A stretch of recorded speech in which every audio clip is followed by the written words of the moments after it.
Hello friends, welcome back to my channel. আজকে খুবই গুরুত্বপূর্ণ একটি ভিডিও নিয়ে চলে এসেছি, যেটা তোমরা অনেক দিন ধরেই ডিমান্ড করছিলে। আজকে সেই ভিডিওটা নিয়ে চলে এসেছি। ডাব্লিউবিপিএসসি ফুড এসআই এর লাস্ট মিনিট সাজেশন নিয়ে আজকে আলোচনা করব। এর আগে টপিক অ্যান্ড চ্যাপ্টার ওয়াইজ যেসব ক্লাসগুলো দিয়েছিলাম, যারা এখনো পর্যন্ত দেখোনি তারা দেখে নেবে অবশ্যই, এবং পিডিএফ গুলো কালেক্ট করে নিয়ে তোমরা সেই টপিকের উপরে বা সেই চ্যাপ্টারের উপরে প্রশ্নগুলো তোমরা অবশ্যই রেডি করে নেবে। আজকে বায়োলজির যে 1 নম্বর সেটটা দিয়েছিলাম, সেটারই 2 নম্বর পার্ট নিয়ে আলোচনা করব। এই পার্টটি তোমরা যদি দেখো তাহলে বায়োলজি বা জীবন বিজ্ঞানের উপর অনেকগুলো টপিকই তোমাদের ক্লিয়ার হয়ে যাবে। এর আগে আমি 26 থেকে 27টি টপিকের উপরে ওই ভিডিওটা রেখেছিলাম। আজকেও কয়েকটি টপিক নিয়ে আলোচনা করব। তাহলে দেখে নেওয়া যাক ভিডিওটি। প্রথমেই আমি আলোচনা করব বিভিন্ন ভিটামিনের রাসায়নিক নাম নিয়ে। ভিটামিন এ এর রাসায়নিক নাম কি? সেটা হলো রেটিনল। নেক্সট, ভিটামিন বি1 এর রাসায়নিক নাম থিয়ামিন। ভিটামিন বি টু এর রাসায়নিক নাম রাইবোফ্লাভিন। বি3 নিয়াসিন। বি5 রাসায়নিক নাম পেন্টাথেনিক অ্যাসিড। ভিটামিন বি6 এর রাসায়নিক নাম পাইরিডক্সিন। ভিটামিন বি7 এর রাসায়নিক নাম বায়োটিন। বি9 এর রাসায়নিক নাম ফোলিক অ্যাসিড। ভিটামিন বি12 cyanocobalamin. Vitamin C ascorbic acid. Vitamin D calciferol. Vitamin E tocopherol. Vitamin K এর রাসায়নিক নাম ফাইলোকুইনন। দেখো, ভিটামিনের সম্পর্কিত অনেক প্রশ্নই আছে, তার মধ্যে থেকে আমি ইম্পর্টেন্ট একটি টপিকের উপরে আজকের ভিডিওটা আলোচনা করে দিলাম। নেক্সট আর যেসব ভিডিওগুলো আসবে সেগুলো তোমরা ভালো করে খেয়াল রাখবে। আরো অনেক গুরুত্বপূর্ণ প্রশ্নের পুরো টপিক ধরে আর যত রিলেটেড প্রশ্ন আছে আমি আলোচনা করে দেব। এর আগে সেটগুলো তোমরা প্লেলিস্ট চেক করে দেখে নিও, ডেসক্রিপশন বক্সে তার লিঙ্ক তোমরা পেয়ে যাবে। পরের টপিকটা দেখে নাও, সালোক সংশ্লেষ। সালোক সংশ্লেষের উপরে কিছু গুরুত্বপূর্ণ পয়েন্ট আজকে আলোচনা করব, যেগুলো পরীক্ষায় সচরাচর আসতে থাকে। প্রথমে দেখো, সালোক সংশ্লেষ ভালো হয় কত ডিগ্রি তাপমাত্রায়? 25 ডিগ্রি থেকে 35 ডিগ্রি তাপমাত্রায় সালোক সংশ্লেষ ভালো হয়। এই সালোক সংশ্লেষের প্রধান অঙ্গাণু কি? সেটা হলো ক্লোরোপ্লাস্ট। সালোক সংশ্লেষে সক্ষম জীব সবুজ উদ্ভিদ। সক্ষম প্রাণী যদি বলা হয় তাহলে হয়ে যাবে ইউগ্লিনা ক্লাইস্যামিবা। ইউগ্লিনা ক্লাইস্যামিবা সক্ষম প্রাণী। সালোক সংশ্লেষে সক্ষম ব্যাকটেরিয়া রোডোসিউডোমোনাস, ক্লোরোবিয়াম। দুটো নাম ভালো করে করে রাখবে, এইগুলো থেকে প্রশ্নে আসে। সালোক সংশ্লেষে সক্ষম উদ্ভিদের নাম অর্কিড, গুলঞ্চের মূল।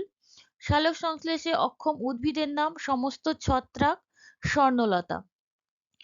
সামনে এক্সামটা যেহেতু এসে গিয়েছে, এরকম ভাবে এমসিকিউ তো তোমরা প্র্যাকটিস অনেক করেছো, আমার ভিডিওতে তোমরা দেখে থাকবে 50টি সেট প্লাস দুটো প্রিভিয়াস ইয়ার কোয়েশ্চেন সেট নিয়ে আমি আলোচনা করে দিয়েছি, সেগুলো তোমরা অবশ্যই প্র্যাকটিস করে নিও। আর যেহেতু সময় বেশি নেই, তাই একসাথে ওয়ান লাইনার হিসেবে আমি প্রশ্নগুলো দিচ্ছি, সেগুলো তোমরা এক নজরে একটু দেখে নেবে এবং বারবার এইগুলো প্র্যাকটিস করো, দেখবে তোমাদের পরীক্ষা প্রচুর কমন আসবে। তোমরা অনেকেই আছো যারা প্র্যাকটিস করেছো, বাট অনেক কিছু পোর্শন তোমরা মিস করে যাচ্ছ এবং তোমরা সেটা নিয়ে চিন্তিত, তোমরা অনেকেই বলেছো। তাই পরপর সমস্ত প্রশ্ন আমি তোমাদের সামনে দিচ্ছি, যাতে একবার করে তোমরা আবার ঝালাই করে নিতে পারো। পরীক্ষাটা সামনে এসে গিয়েছে, তোমরা আর ইগনোর করো না, সমস্ত প্রশ্ন তোমরা করতে থাকো। এটি একটি উপচিতিমূলক বিপাক। সালোক সংশ্লেষ একটি উপচিতিমূলক বিপাক। এর দুটি দশা রয়েছে, সেটা হলো অন্ধকার দশা ও আলোক দশা। এই অন্ধকার দশা কোথায় হয়? স্ট্রোমাতে। আর আলোক দশা হয় কোথায়? গ্রানাতে। এই দুটো ভালো করে মনে রাখবে, দুটো একটা অপরটার সঙ্গে যেন গুলিয়ে না যায়। সালোক সংশ্লেষের হার সবচেয়ে বেশি ক্লোরেল্লা নামক সামুদ্রিক শৈবালে। সালোক সংশ্লেষে উৎপন্ন স্থায়ী পদার্থের নাম কি? ফসফোগ্লিসারিক বা PGA. Phosphoglyceric acid, PGA. Next, সালোক সংশ্লেষে অংশগ্রহণকারী উৎসেচকগুলির নাম কি? এনএডিপি এবং এডিপি। গ্লুকোজের প্রধান উপাদান কার্বন, হাইড্রোজেন, অক্সিজেন। সালোক সংশ্লেষ সবচেয়ে ভালো হয় কোন আলোতে? লাল ও নীল আলোতে। ভালো হয় না যদি বলতো তাহলে হয়ে যেত বেগুনি আলোতে। বেগুনি আলোতে সালোকসংশ্লেষ ভালো হয় না। আজকে ভিডিওতে সালোকসংশ্লেষের উপরে কিছু ইম্পর্টেন্ট প্রশ্ন নিয়ে আমি আলোচনা করলাম।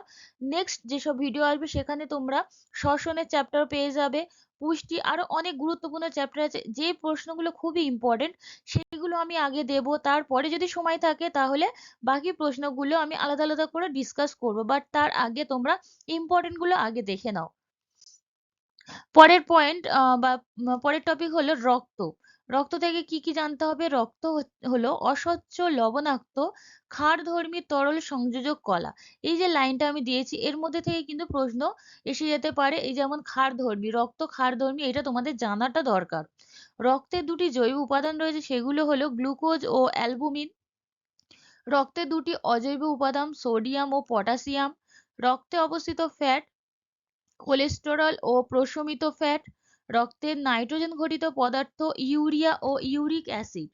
সুস্থ স্বাভাবিক উচ্চতাযুক্ত প্রাপ্তবয়স্ক মানুষের দেহে রক্ত থাকে কত? 5 লিটার। এবার যদি বলা হয় মহিলাদের ক্ষেত্রে এটা দেখা যায়, মহিলাদের ক্ষেত্রে 4.5 লিটার রক্ত দেখা যায়।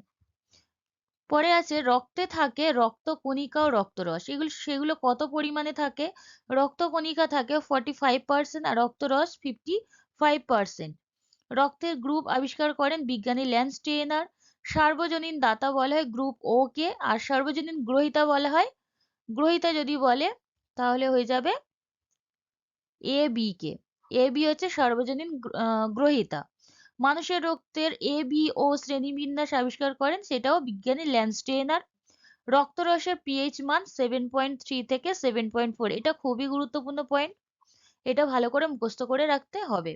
এছাড়াও আরো প্রশ্নগুলো পরবর্তীকালে আমি এমসিকিউর মাধ্যমে তোমাদেরকে দিয়ে দেব।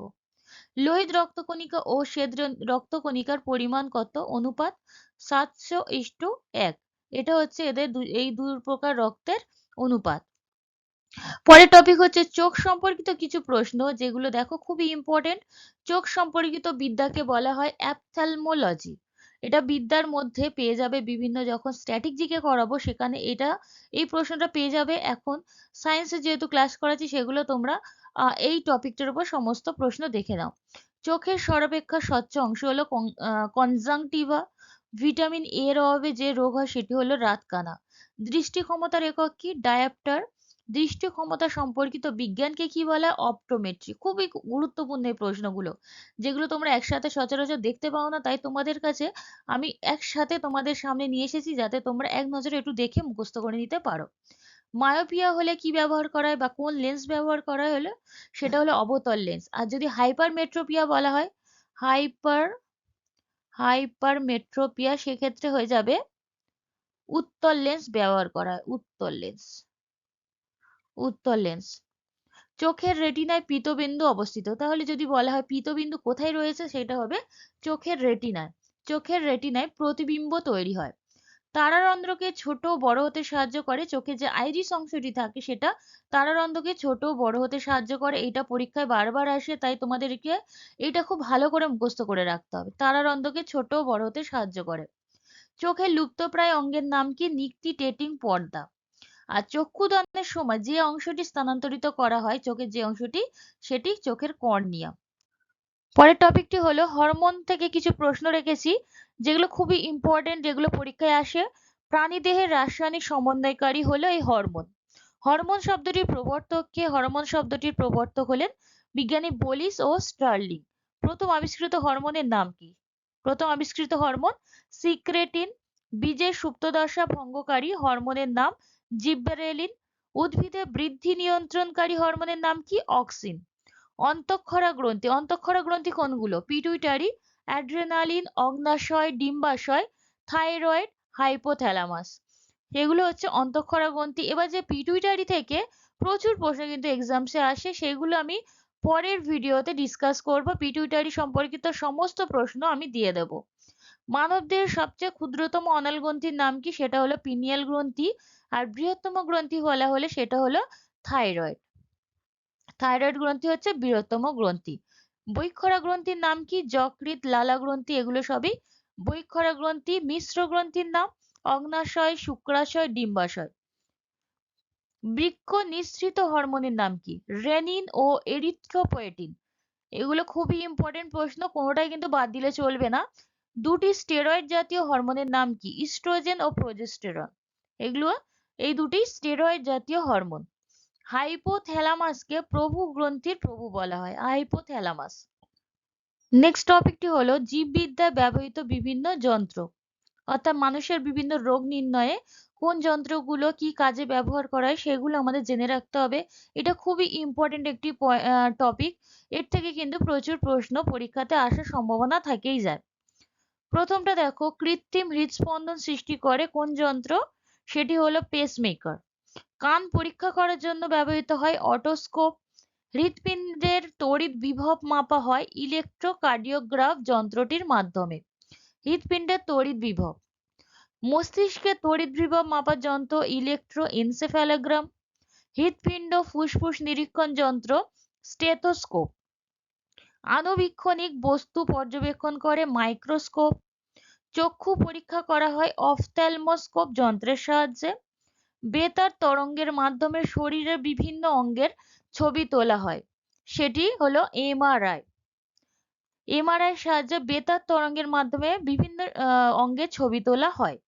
এক্স রশ্মির মাধ্যমে বিভিন্ন অঙ্গের ছবি তোলা হয়, সেটা হলো সিটি স্ক্যান করা হয়। এই রোগ নির্ণয়ের বিভিন্ন যন্ত্রগুলো আমাদের জেনে রাখা দৈনন্দিন জীবনের জন্য এগুলো খুবই ইম্পর্টেন্ট। বিভিন্ন অঙ্গের রোগ নির্ণয়ে ব্যবহৃত হয় আল্ট্রাসোনোগ্রাফি। রক্তচাপ মাপক যন্ত্রের নাম হলো স্পিগমোম্যানোমিটার। ক্যান্সার রোগ নির্ণায়ক যন্ত্র রেডিওথেরাপি। ফুসফুসের বায়ু পরিমাপ করে স্পাইরোমিটার। বিএমআর মাপা হয় বেনেডিক্ট যন্ত্রের মাধ্যমে। এই ছিল বিভিন্ন যন্ত্র যেগুলো খুবই ইম্পর্টেন্ট, এইগুলো ভালো করে মুখস্থ করে রাখবে। এই টপিকটি একদমই একটাও প্রশ্ন তোমরা বাদ দেবে না। এটা থেকে ইদানিং অনেক পরীক্ষাতে প্রশ্ন করা হচ্ছে। পরের পয়েন্ট হচ্ছে বৈজ্ঞানিক কিছু গ্রন্থ।